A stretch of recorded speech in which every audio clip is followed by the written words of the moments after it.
Stanislas Amoa.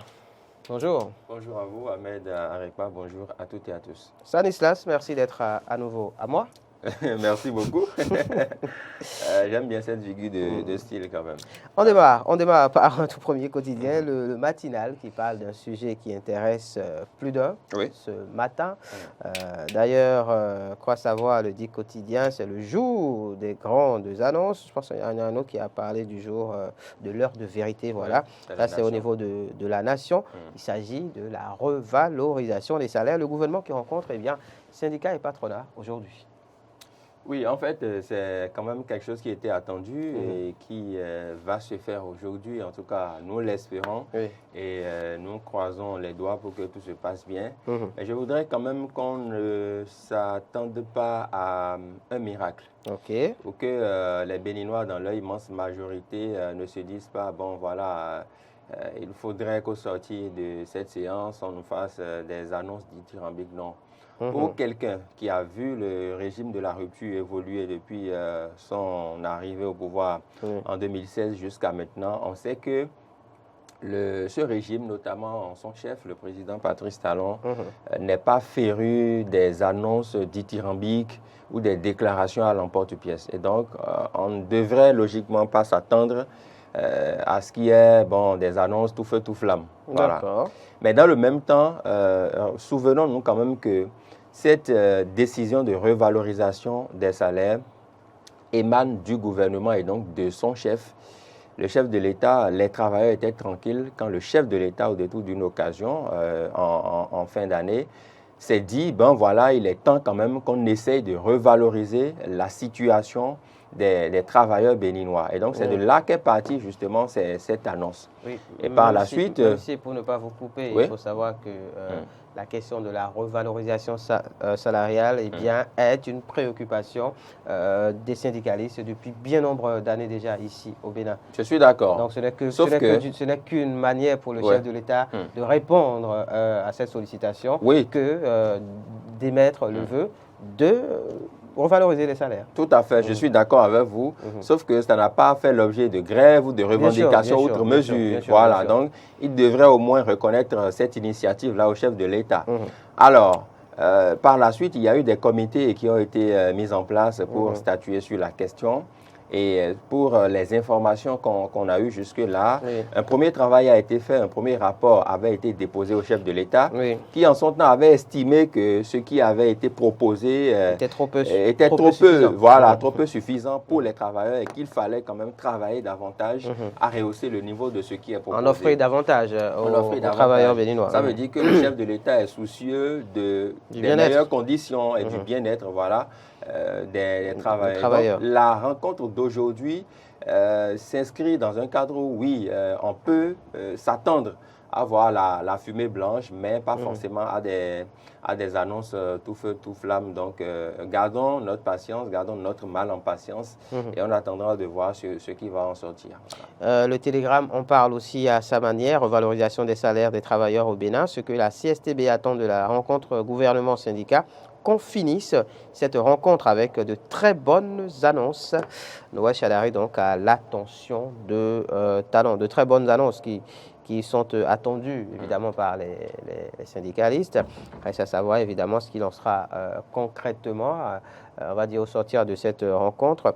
Toujours est-il que, au détour de sa sortie, je pense en fin de semaine écoulée, le porte-parole du gouvernement, secrétaire général adjoint donc du dit gouvernement, Wilfried Léon Roubedi, faisait part de ce que même les aspirants donc, au métier d'enseignement étaient aussi pris en compte. Justement. Donc ça veut dire que c'est quand même quelque chose d'assez intéressant. Parce que il y a matière à espérer réellement avoir de très bonnes annonces. Même si elles ne seront pas exceptionnelles. Oui, tout à fait. Voilà, c'est ça.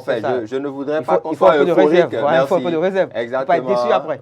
Voilà, qu'on ne soit pas trop euphorique pour que, après l'annonce, qu'on dise, mais bon, tout ça pour ça. Tout ça pour ça. Non, donc, sachons, raison garder. Mais c'est heureux que les AME soient prises en compte. Justement. Vous n'êtes pas sans savoir toute la guéguerre médiatique qu'il y a eu autour de leur situation. Voilà, certains n'avaient pas bien digéré l'affaire de tests, voilà, les tests qui leur avaient été proposés et tout ça. Donc, qu'ils soient pris en compte dans cette question de revalorisation, c'est aussi une bonne chose. C'est à saluer. On reste à la une du quotidien Le Télégramme, justement, Stanislas Samoa, pour aborder un autre fait d'actualité. Supposé deal donc entre les démocrates et le pouvoir, la réplique d'Éric Rondeté à ses détracteurs.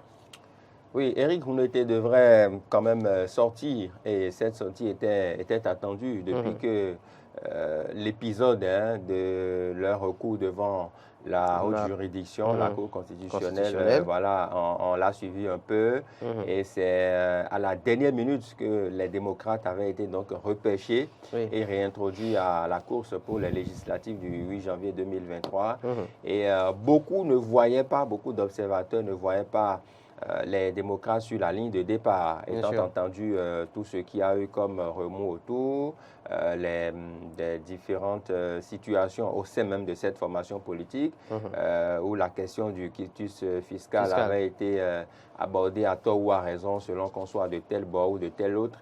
Et donc, tout ceci mis dans cela, les démocrates, il y avait quand même une certaine embrouille en leur sein. Mais finalement, ils sont sur le départ.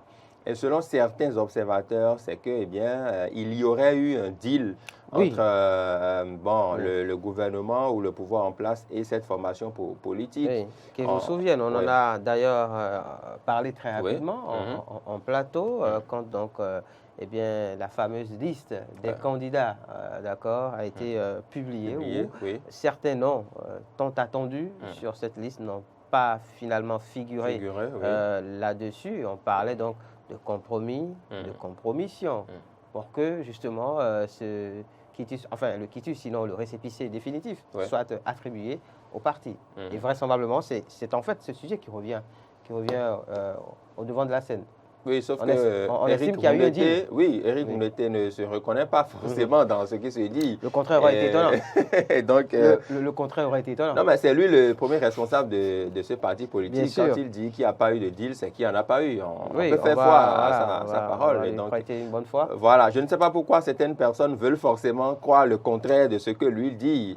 Je ne sais pas quel intérêt on a à penser le contraire. S'il dit qu'il n'y a pas eu de deal, Éric Rondeté, connaissant son combat, connaissant tout ce qu'il a toujours clamé comme résilience en matière de gestion de la chose publique, de la chose politique, eh bien, je ne sais pas forcément s'il y a eu des deals. Peut-être, vous savez, au niveau de la chose politique, il y a toujours des discussions, il y a toujours des échanges. Mais de là, appeler ça deal, c'est peut-être trop fort. Vous reconnaîtrez, Stanislas Samoa, que c'est tout de même étonnant. Et je pense que même étonnant n'est pas le vrai terme. Je pense s'il y en a un de plus fort, on devrait l'utiliser. Quand sur la liste donc, des démocrates, il y a certains noms qui manquent à l'appel.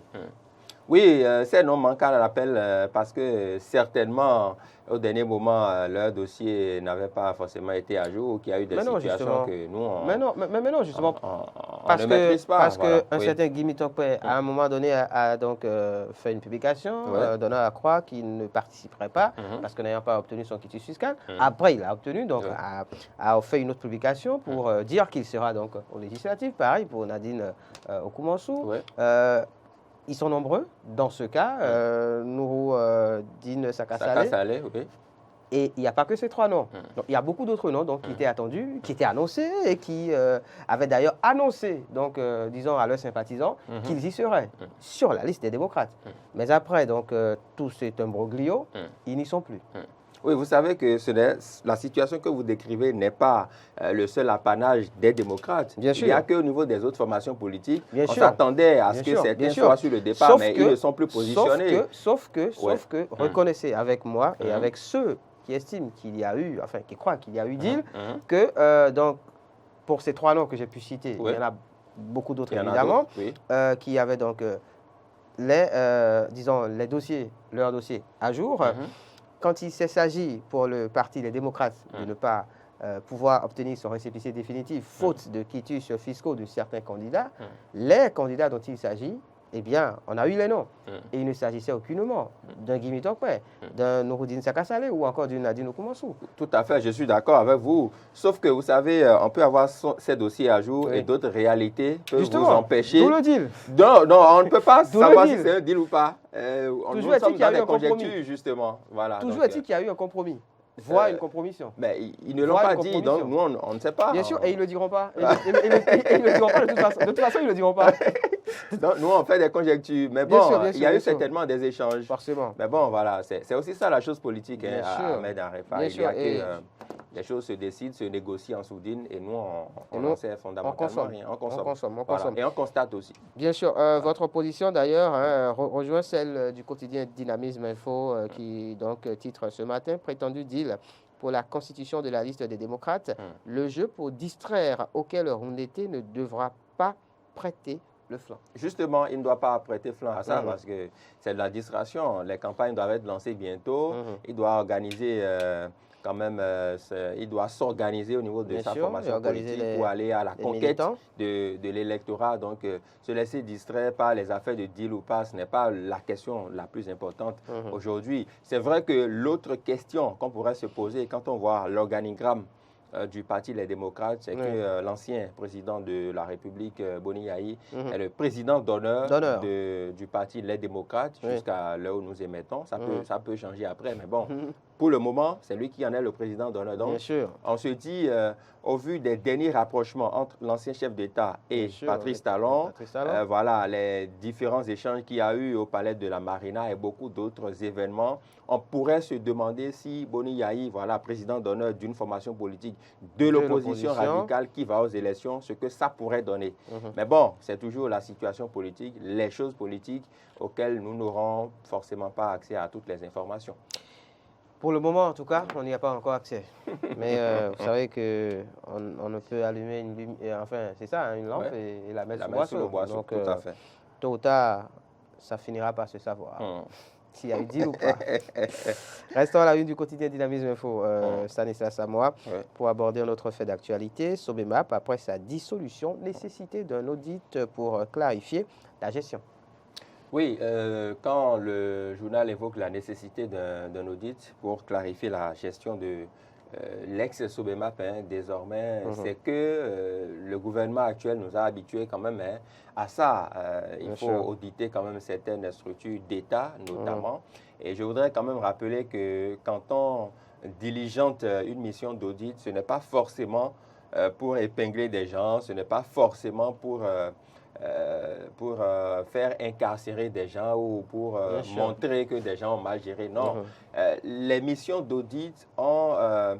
en fait, c'est l'exception qui révèle la mauvaise gestion dans certaines structures et c'est pour ça que c'est souvent décrié. Sinon, une mission d'audit, quand vous êtes à un poste de responsabilité et que vous n'avez rien à vous reprocher, vous laissez vos bureaux ouverts, la mission on l'accueille avec joie. Vous l'accueillez avec joie, voilà. La mission fait son travail, vous décerne un satisfait, vous êtes blanc comme neige et vous continuez votre travail. Et donc, c'est parce que dans l'actualité, ce qui revient de façon récurrente, c'est qu'il y a souvent mauvaise gestion à des endroits. Après audit, il y a toujours quelque chose qu'on reproche, des sanctions. Des emprisonnements. Voilà, on décharge des gens de leur portefeuille. C'est ça qui fait que quand on parle de mission d'audit, dans la tête du Béninois, ça sonne comme quelque chose de mauvais. La chose est souvent redoutée. Voilà, sinon qu'en principe, une mission d'audit ne devrait pas, c'est comme juste une vérification en termes simples de ce que vous avez fait et ça devrait pouvoir passer. Donc la Sobemap, oui, on devrait pouvoir auditer et voir un peu comment la gestion a été faite, histoire de se projeter parce qu'il y a une nouvelle société de manutention qui doit être créée. Et donc, quand le gouvernement est dans cette logique, que deviendront les agents de l'ex-Sobemap, la structure, la logistique elle-même, vous savez que dans une structure d'État pareille, il y a quand même de la logistique, il y a le système informatique, il y a tout un ensemble qui permet aux agents de bien travailler. Donc, que deviendront tous ces matériels-là, toute cette logistique, que deviendra-t-elle? Et donc, autant de questions auxquelles un éventuel audit pourra répondre. Voilà. On va finir à présent, Stanislas Samoa, par un tout dernier fait d'actualité. Alors, la une du quotidien d'Abaro, j'ai envie d'avoir votre mot par rapport à, disons, ce classement. Oui, tout à fait. Effectué par le quotidien. Alors, on n'a pas je ne sais pas si l'ordre dans lequel, eh bien, Les photos des ministres sont affichées ici et l'ordre de classement. Mais bon, on parle de top 10 des meilleurs ministres de l'année, donc on a quelques photos. Pour vous, le meilleur ministre de l'année, c'est qui, par exemple?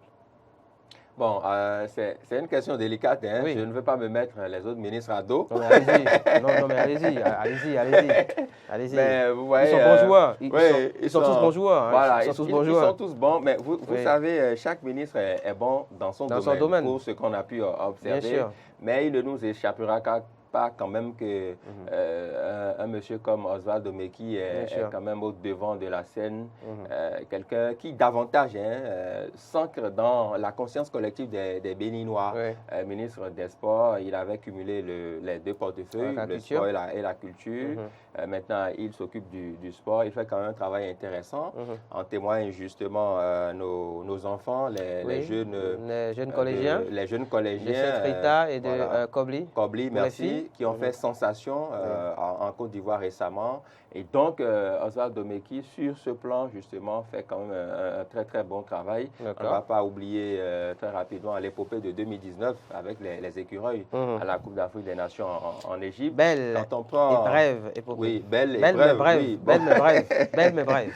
J'aime les deux adjectifs en tout cas. Et donc, voilà, au niveau du ministère de la Culture aussi, Jean-Michel Abimbola qui fait un travail formidable à ce niveau par rapport à l'assainissement. Vous savez, la dernière grosse décision en date et qu'on pourrait mettre au fronton des décisions fortes qui auront marqué l'année 2022, c'est la dissolution du Fonds des Arts et de la Culture, voilà, remplacé par le Fonds de développement des Arts et de la Culture désormais. Parce que personne, honnêtement, moi, je ne voyais pas venir cette dissolution. Du tout. Mais voilà, c'est venu comme un coup de massue comme ça. Donc, absolument. Voilà, il y a des réformes qui sont opérées. Quid du ministère d'État en charge des Finances, Romuald Ouattara, qui, quand même, il est à son aise, c'est le portefeuille qui lui convient le mieux. Quand il défend le budget, quand il parle des finances, des questions économiques, vous sentez quelqu'un, un expert dans son domaine tout simplement, quelqu'un qui est dans son marigot. Quid de la diplomatie béninoise qui se porte mieux, au regard des derniers développements de l'actualité. Il y a quand même des diplomates qui viennent remettre leur lettre de créance au chef de l'État. Récemment, il y en a eu une bonne dizaine, je pense. Et donc, attention, à ce niveau, il faut préciser, Emmanuel Macron au Bénin. Tout à fait. Cette année 2022. À son crédit c'est à mettre à son crédit. Voilà. Donc, c'est dit qu'à ce niveau-là, oui. Et quand on parle de diplomatie, c'est les relations entre les autres pays. Nous ne vivons pas en autarcie. Et ça veut dire que nos relations avec les autres pays, les pays européens, est au beau fixe. Ces relations-là sont au beau fixe. Et c'est à mettre à son crédit. Voilà, pareil pour Aurélie Soulé-Zoumarou, la ministre du numérique et de la digitalisation qui fait un travail formidable aussi. Bref, je ne sais pas sur quels critères le quotidien d'Abarou a pu faire son classement. Toujours est-il que les ministres qui nous sont proposés là, ces 10 ministres, oui, méritent d'être dans le top 10, peut-être à des numérotations diverses, mais ils méritent véritablement leur place à ce niveau-là. Dans ce classement, on devrait d'ailleurs s'amuser à faire de plus en plus ce genre de classement, mais dans d'autres domaines. Mais ce n'est pas la première fois que Dabarou nous propose ça. L'année passée déjà, je me souviens qu'ils avaient déjà fait ce classement. Oui, pourquoi pas dans d'autres domaines, dans les médias aussi. Dans d'autres domaines aussi, vous voulez, non, dans les médias. Et pas que. J'ai là des idées. Au niveau des artistes aussi. J'ai là des idées. On en reparlera. D'accord. Merci à vous, Sanissa Samoa.